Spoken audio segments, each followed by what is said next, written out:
Nga Bashkia e Tiranës në SPAK, skema e pushtetit që prodhoi korrupsion sistemik. Ka emra që nuk njiheshin nga publiku, por që qarkullonin lirshëm në zemër të pushtetit. Mirlinda Karçanaj është një prej tyre. Një figurë e panjohur për opinionin publik, por e njohur dhe e fuqishme në prapasken, e lidhur drejt për drejt me strukturat e qeverisjes dhe sipas hetimeve të SPAK, e përfshirë në afera të rënda korrupsioni. Thirrja dhe më pas arrestimi i saj nga SPAK e nxori në dritë një të vërtetë që prej vitesh përflitej. Bashkia e Tiranës ka qenë inkubatori kryesor një elite zyrtare që sot po bien një nga një në peshën e drejtësisë.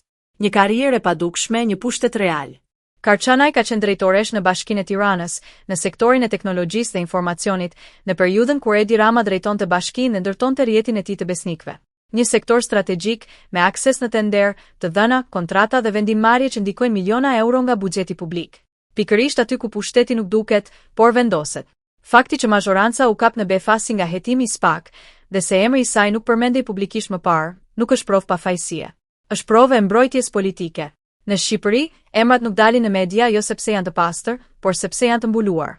Një model i përsëritur, nga Bashkia e Tiranës në bankën e të akuzuarve. Rasti i Karçanajt nuk është izoluar. Shumica e zyrtarëve të arrestuar ose në hetim nga SPAK, përfshirë emra të rëndësishëm si Belinda Balluku, ka një pikë të përbashkët, kanë dalë nga Bashkia e Tiranës. Aty është ndërtuar modeli i qeverisjes që sot sundon vendin. Centralizim pushteti, klientelizëm, tendera të mbyllur, lidhje me oligarkë, përdorimi i administratës për pasurim personal dhe politik. Bashkia e Tiranës nuk ka qenë thjesht një institucion vendor. Ka qenë laboratori i një sistemi korrupsionit eksportuar më pas në nivel kombëtar. Krimi i pushtetit dhe përgjegjësia politike. Kur zyrtar të tillë dalin para drejtësisë, nuk kemi të bëjmë me gabime individuale. Kemi të bëjmë me krim të organizuar institucional. Krimi i tyre nuk është thjesht vjedhje parash. Është grabitje e buxhetit publik, deformimi i konkurrencës, varfërimi i qytetarëve, shkatërimi i besimit të shteti. Për këtë arsye, dënimi duhet të jetë proporcional me dëmin. Jo simbolik, jo marrëveshje, jo pazare. Dhe mbi të gjitha, pasuritë e përfituara në mënyrë të paligjshme duhet u kthehen shqiptarëve. Pyetja që nuk mund të shmanget. Sa zyrtar të tjerë, të padukshëm për publikun por të fuqishëm në prapasken, presin ende radhën?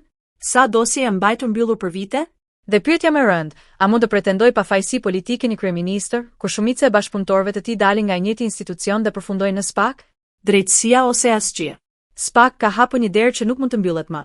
Ose do të shkojë deri në fund, pa dallim emrash dhe postesh, ose do të shndërrohet në një episod të përkohshëm për të qetësuar opinionin publik.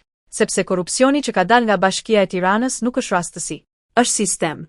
Dhe sistemet nuk rrëzohen me një arrest.